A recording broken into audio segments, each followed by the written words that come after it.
Good morning, ladies and gentlemen. If I can have your attention, please. Good morning and welcome to the media briefing on the HSRC's study on election satisfaction. I am Dr. Laki Ditaunyane, the Head of Communications at the Human Sciences Research Council.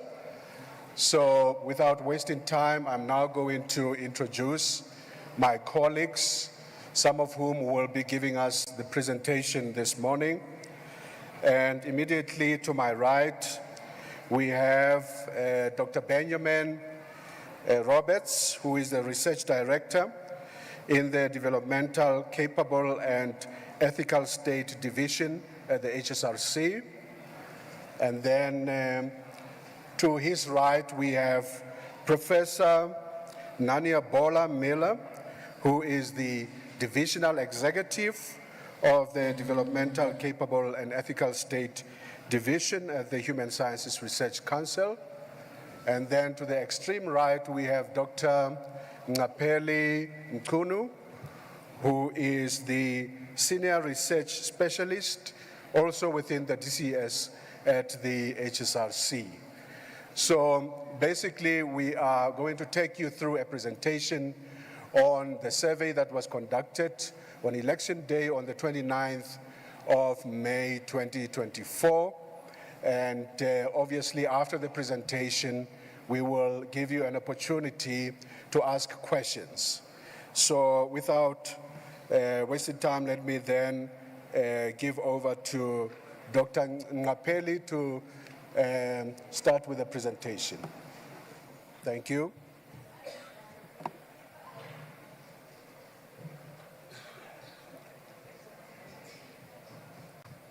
Can we have the presentation on the screen, please? Thank you.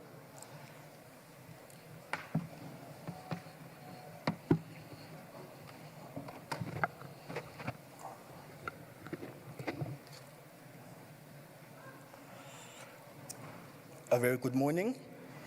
As Dr. Laki has already introduced me, my name is Ngapeli Mkunu, and I am a member of the Human Sciences Research Council's DCES division, part of the research team. So my job here is to provide an introduction and an overview of the research studies that we have been conducting over the years on behalf of the Electoral Commission as the Human Sciences Research Council.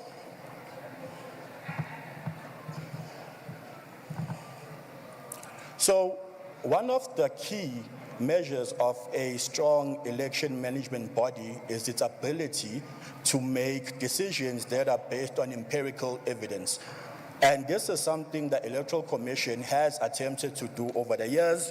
This dates back to the 1990s, where they have collaborated with the Human Sciences Research Council. This has been done mostly in two ways. The first one is the Voter Participation Survey, also known as the VPS. This study is a nationally representative survey which is embedded in the South African Social Attitude Survey infrastructure. It goes to field every pre-election year. So we did it in 2018, we did it in 2021, we did it in 2023, and we'll be doing it again in 2025 ahead of 2026 LGE.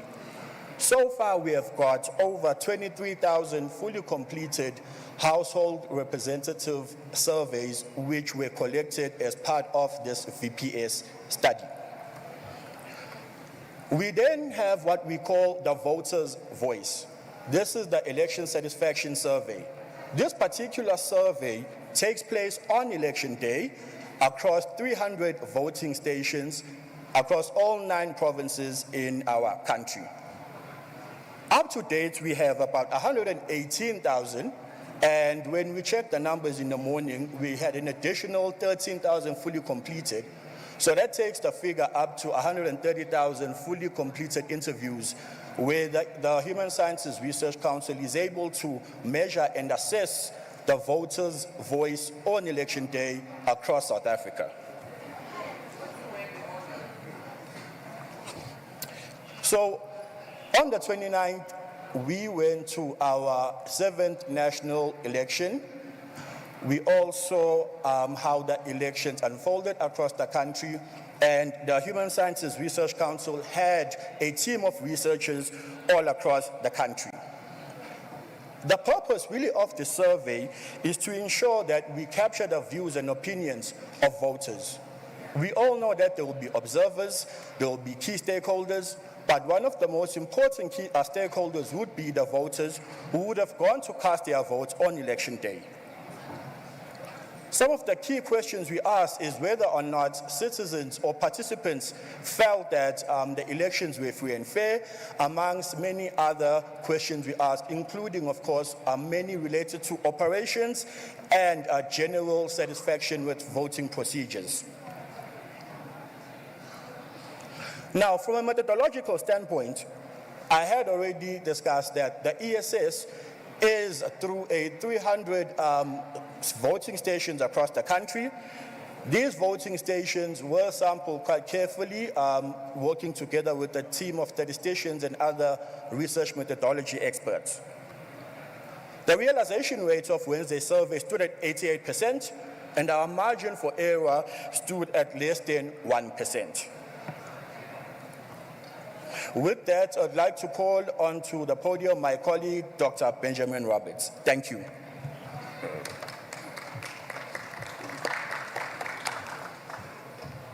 Good morning, everyone.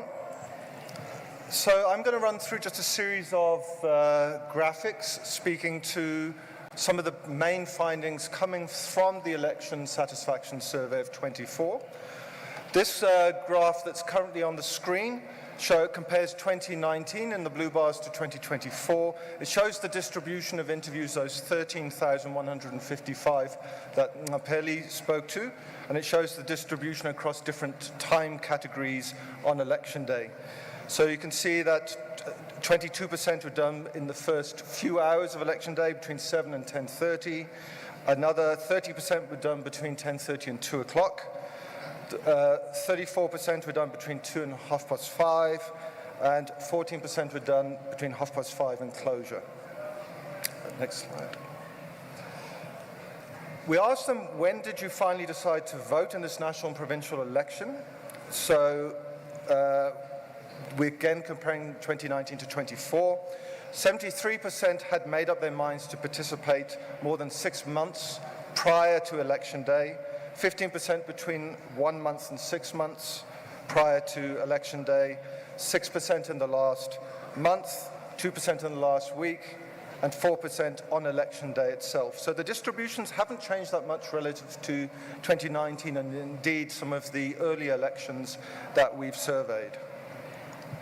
We asked them, did the voting public, did any of the following reasons have a big influence on your decision to vote on election day? The dominant response from the voters was they voted because they still have an intrinsic belief that their vote makes a difference. 63% mentioned this as a response. This is a multiple response question, so they could answer for multiple choices. So the second, the runner-up was a sense of civic duty. So they said they voted because it's my responsibility to vote. So 43% of the voting public mentioned this as one of the key drivers of turnout. Other factors were related to more substantive issues such as trying to bring about economic improvement, to try and get good quality and reliable government services, particularly basic household services. Those were mentioned by close to 40%. As well as fighting against corruption. So a vote against corruption also mattered in election 24. Around a quarter mentioned to provide another party with a chance, as well as resonating with a particular leader or candidate. This is obviously a slide that is going to be particularly a source of some discussion, and that is how long did you queue before voting in this election? And here we've given a picture from 2009 national and provincial election up to the current one. And you can see across successive elections from 2009 to 21, there was actually an improvement in queuing time. In 2024, there was a decline. And if you look at the dark green shaded bars, you'll see that relative to 2021, it dropped 70 percentage points in terms of queuing for 15 minutes or less. It's similar decline relative to the 2019 national and provincial election. In terms of those at the upper extreme, those who've queued for more than an hour, slightly over a tenth reported having to queue for longer than an hour. Just to say, we've looked at some of the provincial characteristics of that. Gauteng particularly had very much longer queuing times of over an hour. We'll come back a bit later to what effect has that queuing time had on electoral evaluation. So that comes towards the end, so we'll return to that point. We also asked about the ease with finding your party or candidate of choice on the ballot papers. Obviously, the ballot papers in 2024, we had the 3 ballot papers, but also on the ballot papers, an unprecedented number of parties and candidates contesting, particularly for the national one, which is for the first time had to have a double column of names of parties and candidates. So I think what we've seen is, in terms of the ease of finding the preferred candidate or party, that has declined slightly, not dramatically, but what's happened is we've seen the share reporting it as very easy, falling from 69 in 2019 to 61 in 2024. And it's swung more to somewhat easy, which has gone from 27 to 32. We're not seeing a big surge in those finding it difficult. It's more about the degree of ease rather than ease versus difficulty. We asked a subsequent set of questions about ballot papers and ballot paper improvements. We found that the vast majority were pleased with the ballot papers used at the voting stations. 58% said they were very satisfied with the ballot papers, and a further 35% said they were satisfied. Just over a third, at 38%, said that they wanted to improve the ballot paper see improvements for future elections. In terms of what the main suggestions were, 51% wanted to see improvements relating to the size of party logos. They felt they were somewhat small. A further 38% wanted improvements in terms of the numbers of parties and candidates on the ballot paper. They felt that there was a proliferation, and they found that level of choice somewhat overwhelming. 36% of those 36% also suggested improvements relating to the size of the party names, acronyms, and the candidates' names. So common finding is issues related to size of the features on the ballot papers. Next slide. Now we move to evaluations of electoral staff. We first off asked a general question: are you satisfied with the quality of service that IEC officials provided to voters? Again, we're looking at 2009 right through. In the latest election, 63% said that they were very satisfied with electoral staff, with a 31% saying they were very satisfied. So the dominant perspective is one of a positive response. In terms of trends over time, we've seen slight fluctuations, but not dramatic changes over the periods of the elections we've evaluated. Okay, next. We then moved on to more an evaluation of different attributes of electoral staff, and we asked about 7 particular characteristics ranging from honesty, professionalism, impartiality, etc. A clear majority of the voting public gave the officials a positive rating on all 7 of the indicators. The one that was most positive was the helpfulness of electoral staff, where 84% said that they were helpful to a great extent. The rate of the attributes that ranked the lowest, that was impartiality, with 71% saying that this applied to a great extent, with around 8% saying that the electoral staff were not at all impartial. Okay, next. Then we asked about to what extent the voting procedure inside the station considered the needs of special groups, and we asked about 5 particular groups in this case. Firstly, 54% said that they felt that the needs of women with babies was taken into account to a great extent, with 22% saying to some extent. A similar share saying pregnant women were considered at the voting station. And again, 57% for partially sighted and blind. Slightly higher shares said that persons with disabilities were taken into account, and the most positive evaluation was for older persons, the elderly. In terms of levels of information voters had about procedures, 61% thought the procedures inside the station were easy to understand, and 35% said they were somewhat easy. Around a tenth, at 13%, stated they had far too little information, and 10% said they had too little information about voting procedures. So there's still quite a lot of unmet demand for further information, which obviously the IEC can take account of in their future civic and democracy education events around the country. 42% of the voting public said the IEC website was very useful in providing information and education, with 23% saying it was somewhat useful. And in terms of the IEC voter education campaigns, 52% said the voting public said it was very useful, and 28% somewhat useful. In terms of the perceived effectiveness of the IEC's voter education campaign, again, we're looking over time on this one, but in 2024, 66% said that they were very effective, 24% somewhat effective, with small shares saying they were either not effective or uncertain. Again, there's been a fairly constant evaluation we've seen from the voting public since 2009 across successive elections. Next. Then we asked about the secrecy of the vote. So are you satisfied that your vote in this voting station was secret? In 2024, 64% said they were very satisfied with this, and 31% satisfied. There has been a slight decline in this, certainly relative to the 2009 through 2014 elections. The elections that have occurred since then, it's a bit lower, but it's been fairly stable from 2016 to 2024. We asked voters a set of questions related to self-reported coercion during the context of election 24. In this particular round of surveying, 12% reported experiencing someone trying to force them to vote for a certain political party or independent candidate.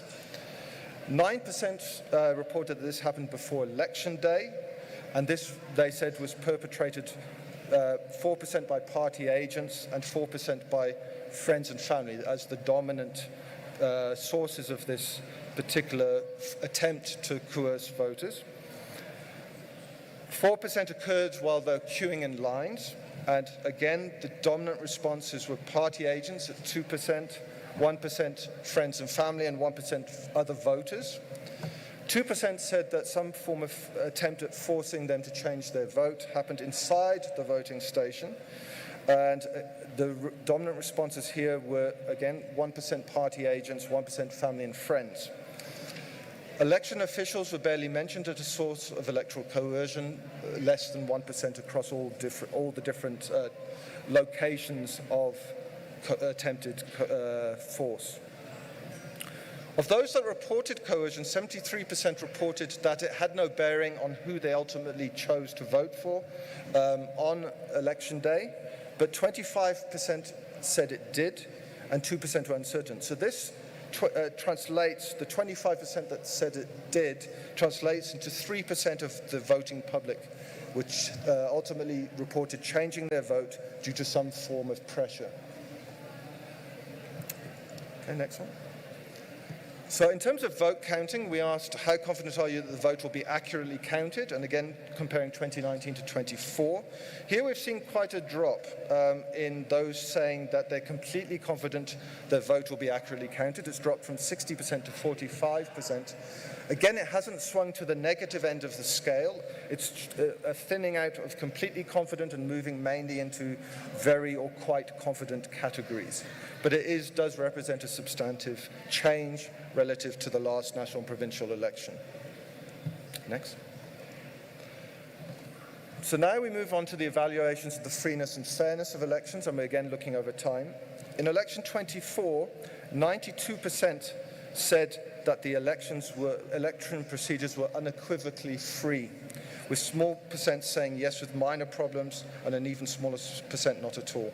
Again, over the full period that we're looking at, they have remained in a very similar range between 90 and 95%. And a similar evaluation on fairness, perceived fairness of the election, 92% of the voting public indicated that the elections were unequivocally fair. We did ask them the reasons for this. Lucky, next slide. We asked an open-ended question about why they perceived the elections to be free and fair. We've coded those open-ended responses using Atlas TI. And what emerged was several key responses in the way the public viewed, predominated in their responses. One key response in viewpoint was that the elections were free and fair due to a prevailing sense that there was freedom to make political choices without any form of force, pressure, and intimidation. The open-ended data tends to demonstrate the freedom to make political choices remains fundamental in the minds of the voting public. There appears to be a critical construct that is influencing political participation, the sense of freedom of choice for elections amongst the public. It remains key that all stakeholders respect the values of political freedom to make political choices. Next.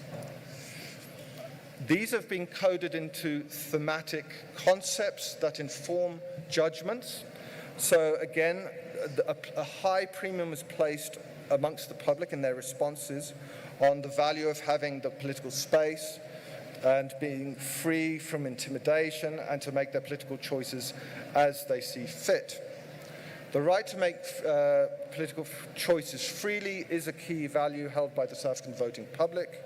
The right to choose also links with fairness, and here participants tended to voice a view that fairness was found in having sufficient space and agency to make political choices when casting their votes. Again, the take-away message is critically important for electoral integrity, that there's sufficient voice and agency for the voting public. This supports democratic legitimation and support for the electoral process as well as outcomes. We asked also, obviously, election 24, like preceding elections, has been a paper-based election. So we did ask one relating to a preference for paper-based versus electronic voting.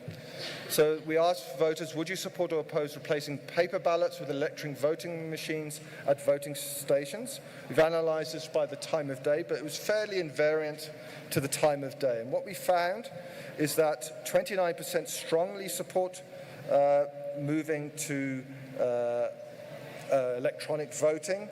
A further 22% support this. So just under, or around about half the public are in favour of moving to electronic voting. 10% were neutral, 21% opposed, and a further 15% strongly opposed. So there is a fair amount of polarisation around paper-based versus electronic ballots as the future of elections in South Africa. I'm returning now to the issue of queuing times. And what we were very keen in looking at is what bearing did this have on a range of the different evaluations we've shown in the preceding slides. I'm showing the ones on the screen now. It might be a bit small for those at the back of the room. I'm showing that the scale of effect that it had on a range of different aspects of election 24. So what we found is the longer you queued for, the less likely you were to be confident that your vote would be counted accurately. So for those that queued up to 15 minutes, 81% said that they were confident. That dropped to 63%, a difference of 18 percentage points based on queuing time. So for those that queued for 2 hours or more, there was a huge difference in views on confidence in the vote count. Support for electronic voting, interestingly here, for those that queued for longer, they had a greater appetite for switching to electronic voting. Perhaps they felt it might speed things up in the future. Evaluations of electoral staff also differed by about 14 percentage points. I think it should be stated, though, that while it's lower, it's still quite positive in evaluation. So for those that queued for 2 hours or more, 82% said they were satisfied with electoral staff, but it is lower than the 96% who had queued for less than 15 minutes or less. And we also did it for the list of attributes, and you can see it varies in a similar range of about 13 to 17 percentage points on most of those attributes.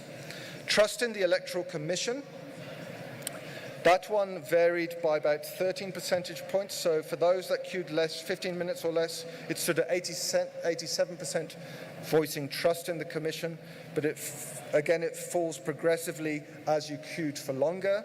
And for those that queued for 2 hours or more, trust in the Commission drops to 74%. So again, still positive, but significantly less positive than those who queued for 15 minutes or less. In terms of perceived fairness of the election, there was a 10 percentage point variation on that one. The difference ranges between 83 for those who queued the longest, up to 93% for those who queued the least amount of time. Safety and security, there's a 7 percentage point difference, similar for perceived freeness of the election. And satisfaction with the ballot paper had the least amount of variation. The difference was between 89 and 94%. So really, the queuing times did have an instrumental effect on assessments of election day, but it depends on the different aspect. But those who queued the longest were positive in the main, but to a lesser degree. So in terms of concluding remarks, the Election Satisfaction Survey 24 assessed voters' views of the election process, including its integrity, and evaluated the operational efficiency of the Commission. It should be stated, though, and I think it's important to note, this was interviews amongst the voting public, those who'd actually got through and cast their ballot. Discouraged voters, those who gave up after queuing for long amounts of time, were not interviewed. So the discouraged voters are not included in the sample. So I think it's important just to state that. These are the views of those who actually waited, prevailed, and voted. The results indicated that voters overwhelmingly believed that 24 national and provincial elections were free and fair, and they positively rated the conduct of officials at the voting stations. Trust in the Commission was high, and almost all voters felt they were safe to cast their ballot in secrecy. The majority of voters felt that the Commission adequately considered the needs of vulnerable groups, particularly the elderly and persons with disabilities. But lastly, queuing times at voting stations increased relative to more recent elections, quite by a substantive degree, which really had a bearing on election attitudes. So we'll conclude there and pass back to Lucky for handling the Q&A. Thank you. Thank you, Ben. I will now open the floor for questions. If I could get questions specifically from media houses, journalists, that would be highly appreciated. I will start on the left. If I can get an indication of people who may want to ask questions on the left. I don't see any hands. I go to the middle. I see 2 hands, now 3. I will start with the gentleman with the red T-shirt.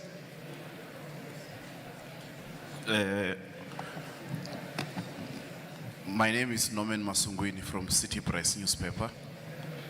The first question is relating to the issue of trust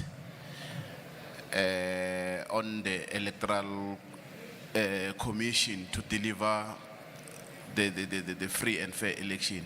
How much was that expressed by voters on the queue, considering the many glitches, which includes the element of your voter management devices and, you know, all the load shedding? And speaking of load shedding, was there any mention of such thing, and how much did it play on the voter turnout and the queuing for voters? Thank you. Thank you very much. Lady at the back.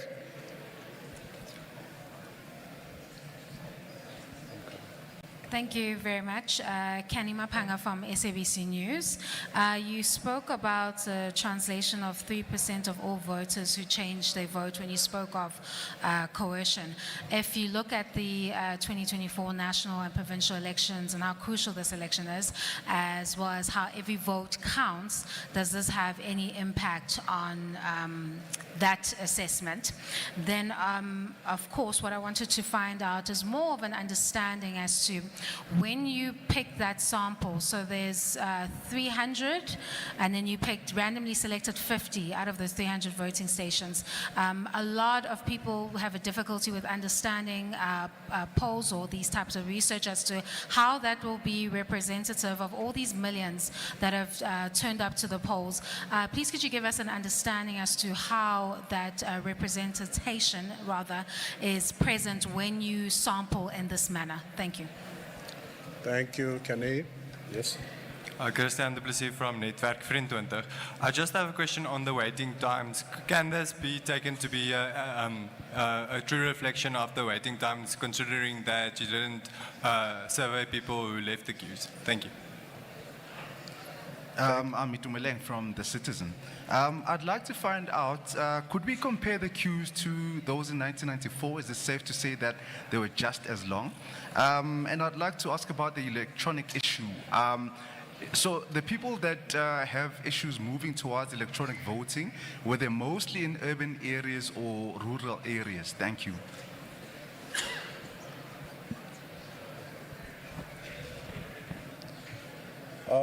Okay, I see another hand here, so we'll do it this way. I think we've had about 4 questions already from the middle, and so we'll take the 5th one from the lady over there, and then in the next round we'll go to the right. Thank you. Thank you. My name is Simpa. What is your take on the issue of people who were turned back and without being offered an opportunity to vote? Sorry, can you stand up, please? Okay, thank you. Yeah. What is your take on the issue of people who were turned back without being offered an opportunity to vote on the national ballot paper, and then later there were people who were offered to vote on the national paper? Was it fair or something? Thank you very much. Ben? Yeah.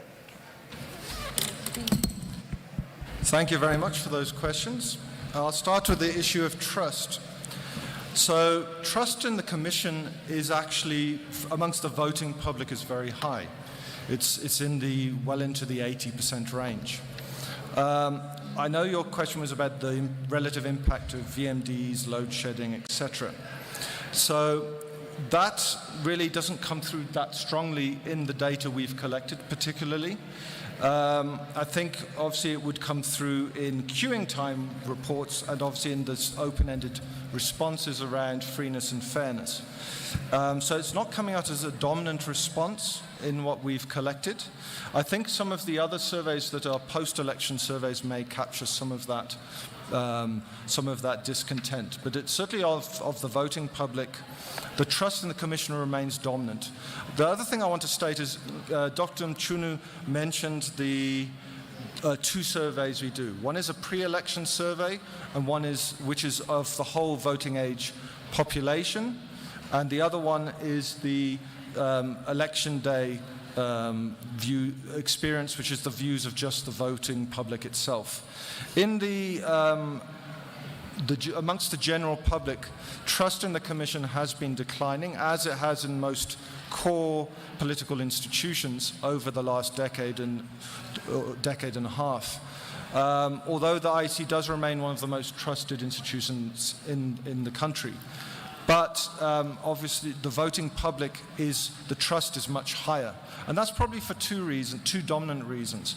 One is obviously the fact that many of the people we've interviewed have come out of the voting stations and had, generally speaking, perhaps leaving aside some aspects of the queuing time, a positive experience, and that translates into a positive evaluation of the Commission.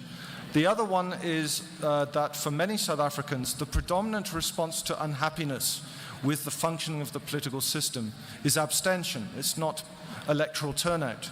So we're finding increasing polarization between happier voters and the discontent abstainers. And that's what's probably driving those positive evaluations. On the one about, I think the SAB News question about those that reported changing their vote due to some pressure or force, I think it's, from a sort of every vote counts, it is concerning. Just to say, which we didn't put up, is it's been increasing over time, particularly since the 2016 elections. We've seen the reporting of, self-reporting of coercion increasing over time. It particularly jumped higher in 2019 and 2024.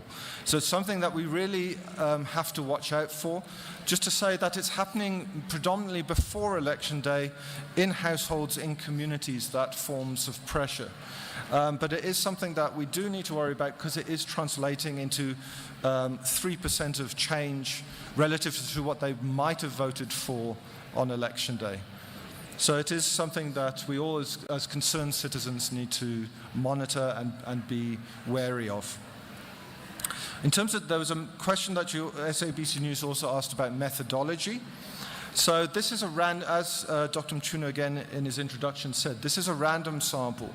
So obviously of all the voting stations nationally, our statisticians randomly chose particular voting stations, taking into account provincial distribution of the registered population, and certain other attributes of the voting public.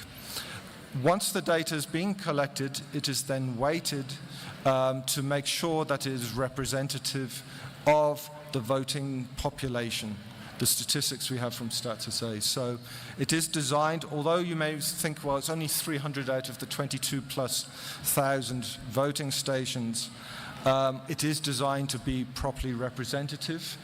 And also, the 50 interviews we do are designed to be staggered across different times of day to ensure if there are problems at certain times, those come through in the sample of respondents. So if there are problems at the tail end of the day with excessive queuing times or problems with late opening times in the morning, those would come through because of the way the sample is configured. So it is designed to be properly representative of the voting public on election day. In terms of waiting times, I think that was a question about, does the queuing time we're recording reflect the true queuing time?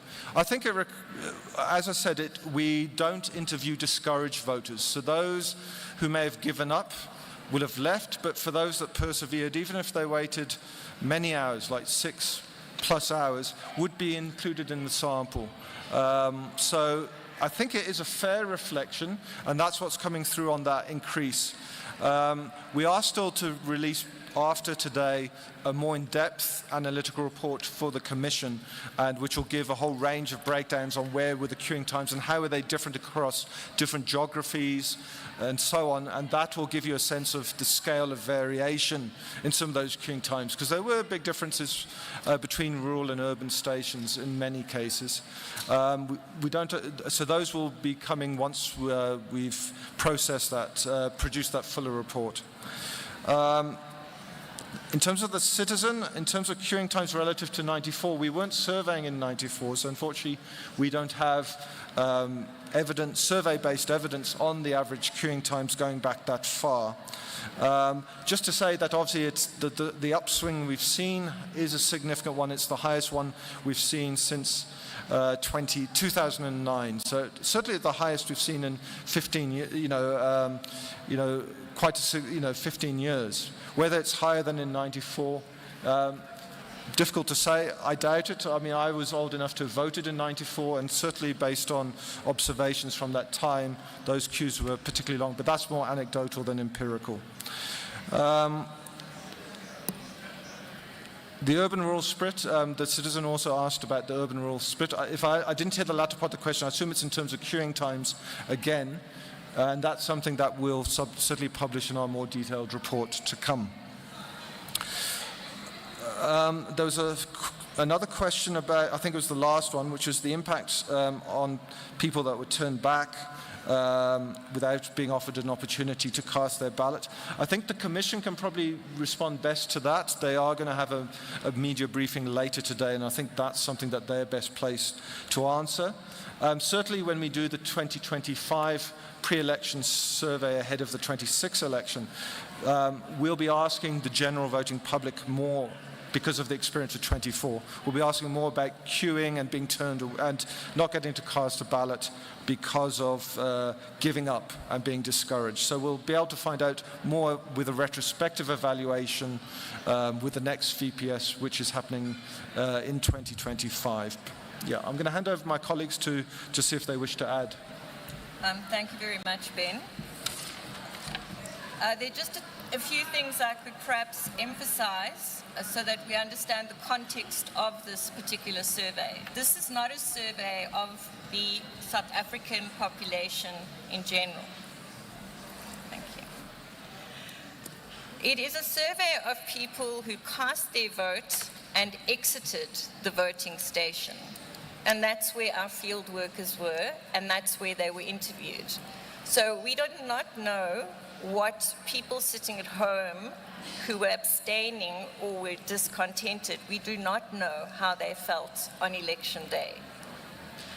And that's important to remember. We also do not know why people, if they did, why people dropped out of the queues because they had to wait so long, whether they came back and voted later. That is something that our survey did not test because, as I said, we interview people as they exit the election station. And so our questions are based on the experience of the election process. And this is also the population sample of voters who trust the IEC. As Ben mentioned earlier, we have a voter participation survey where we can see that decline in trust in institutions. But the IEC is relatively trusted institution compared to many others. But our division also runs something annually called the South African Social Attitudes Survey. And in that survey, we have some interesting data on trust in institutions.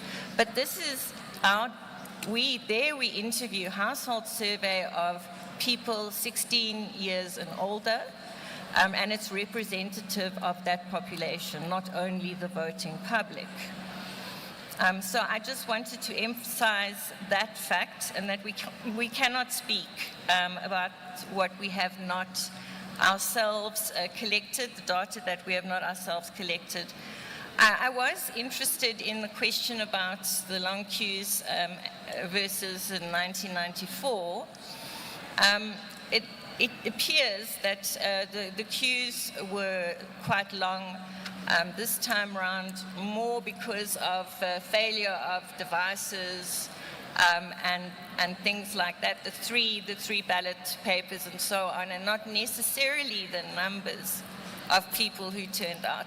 So the CSIR has been doing their number crunching, and they are projecting the voter turnout, but it's certainly not as high as it was in 1994. I think almost every South African went to vote in 1994.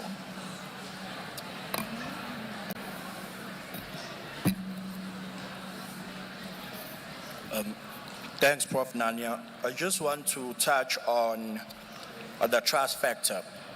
So generally, trust is influenced by perceptions, but also by post-experience. So in many institutions of state that we've surveyed, the post-experience tends to favor the institution, meaning that once someone has seen or experienced the institution and its and what it does or how it works, they are more likely to be more trusting of an institution. While if they haven't really experienced it, based on perceptions and everything that they see, they are less likely to be trusting. This also becomes particularly important in the age of misinformation, propaganda, and decontextualized information that tends to be shared on social media. Also, with regards to the sample, as Dr. Roberts did indicate that it was 300 voting stations. However, we did not necessarily try to focus mostly on just the voting stations and the number of people. We try and find the perfect balance between the three, because you can have a survey of 200,000 people, but if you're sampling and your methodology is flawed, that will not necessarily represent or be representative. So we must be careful to not always assume that if we have a big number of people participating, then that study is representative. So that's something we try to guard against. Thank you. Thank you very much. Thank you, colleagues. I will now open the second round of questions. Going to my right, I see Faith Daniels, and then two other hands at the back. Faith? Hi, Faith Daniels from ENCA. I just have a question, a follow-up question on the electronic voting issue, because it seems that it's becoming an issue, and I didn't see how it fared with the previous election.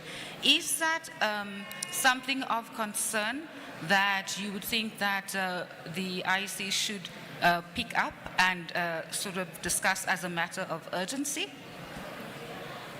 Thank you, Faith. At the back. Thank you very much. My name is Ngosi Konamalingamnisi from Power FM. Can you just stand? All right. Thank you.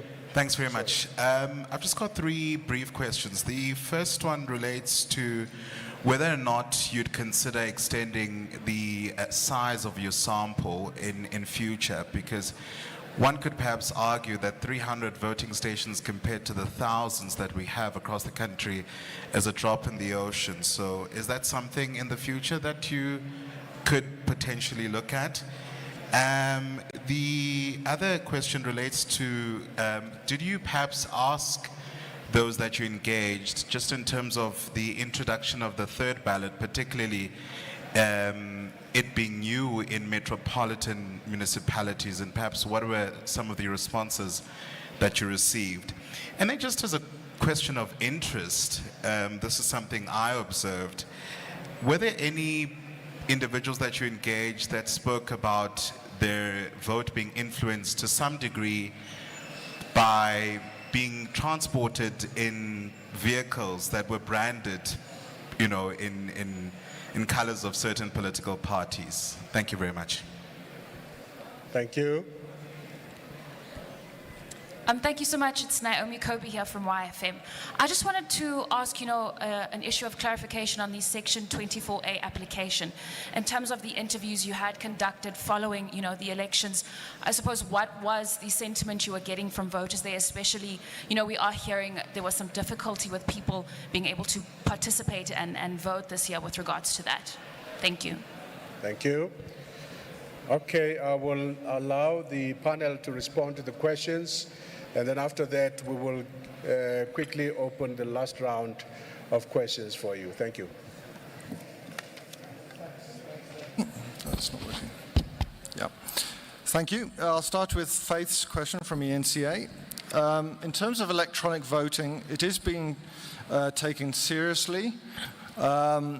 In last year, we did an initial study for the Commission relating to electronic voting, looking particularly at experiences around the globe. I don't think it's certainly not something you can walk into lightly. It's a huge change in terms of voting procedures.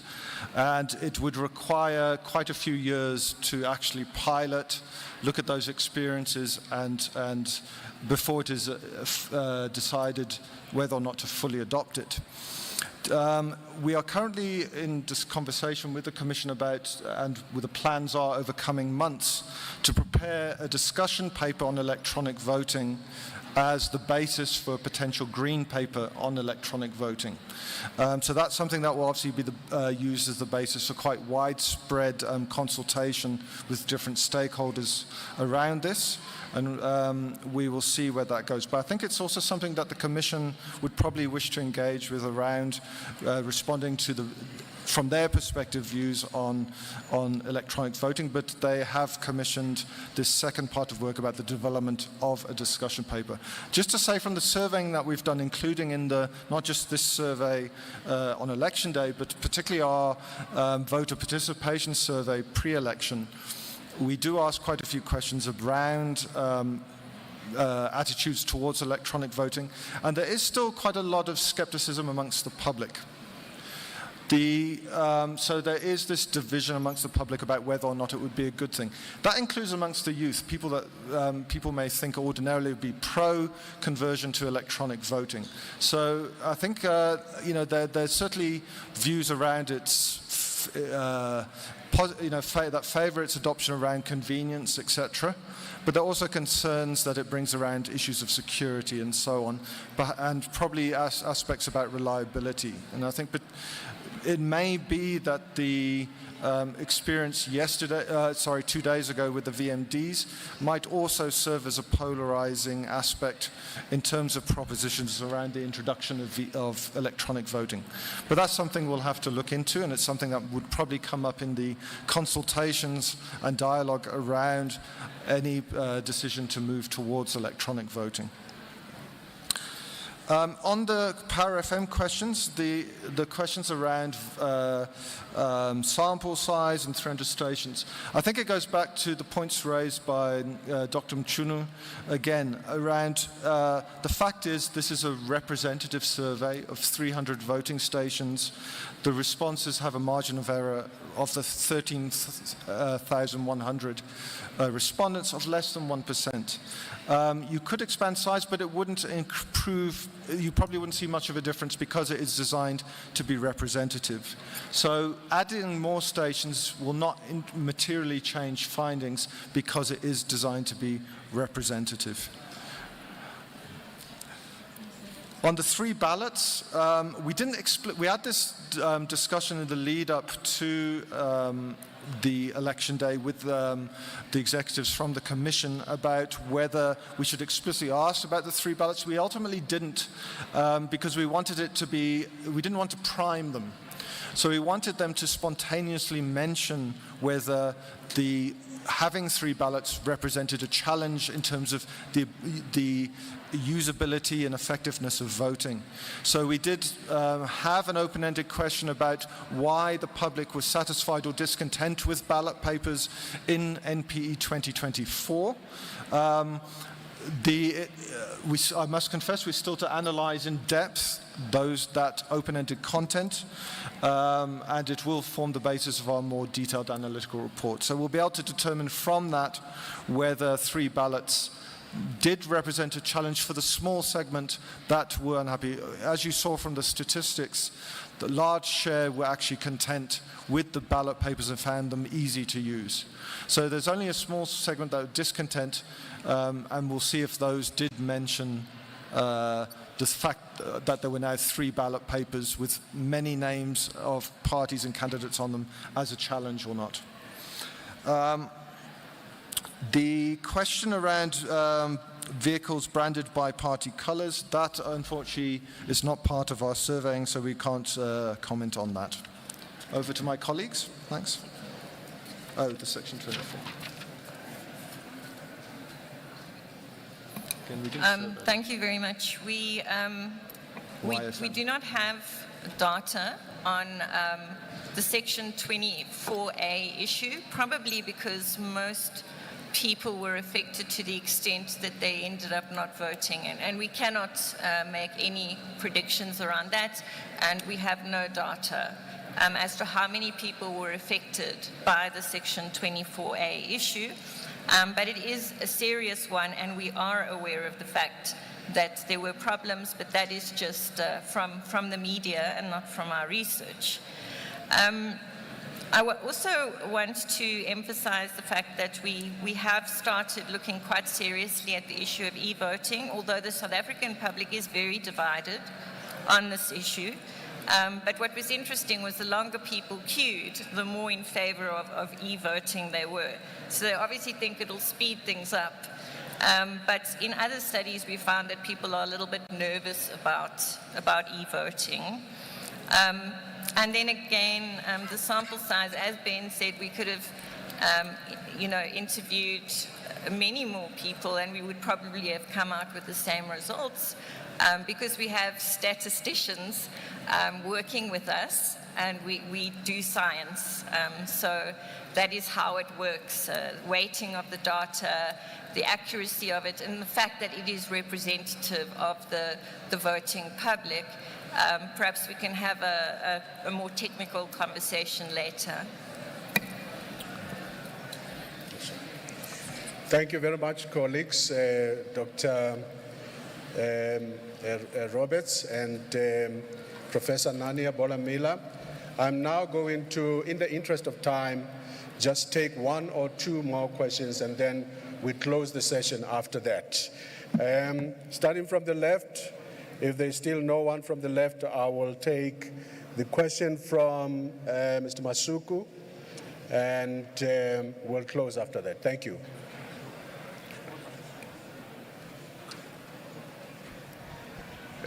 Norman Masungwini again from City Press. Can you please talk to us? You spoke about the people self-coerced when they were going to vote. Can you talk to us about self-awareness? How much people were, aware that they have got a constitutional rights and then the obligations to vote?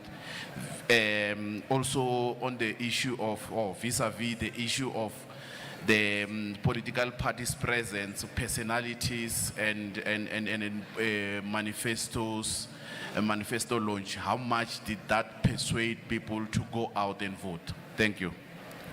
Thank you. Before Ben comes in to answer, just to indicate that the panelists will be on standby to do interviews later, and also that the report will be posted on our website as well, the HSRC website. Thank you. Yeah. Thank you. Thanks for that question.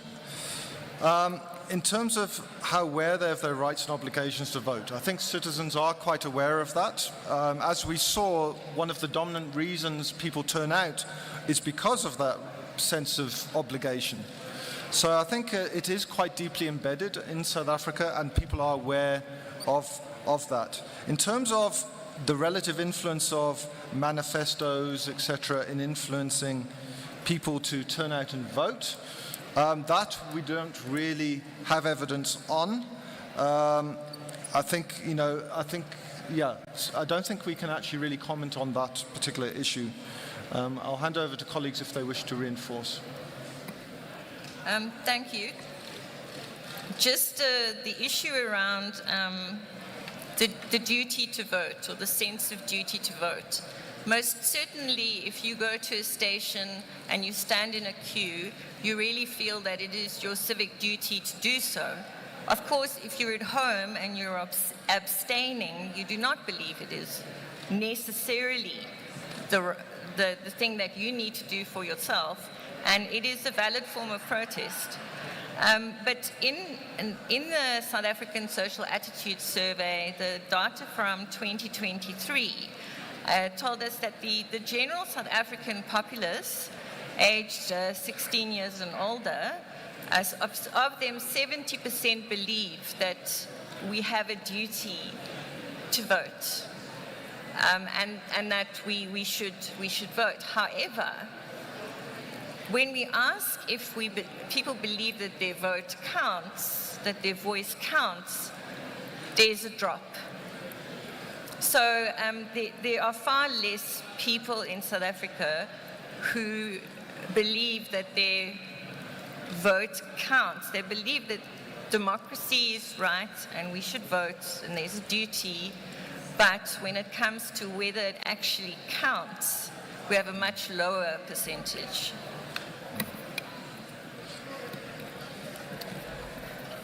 And just on that point about manifestos, I think Our data shows us that this is across the VPS mostly, and it dates back maybe 10, 15 years.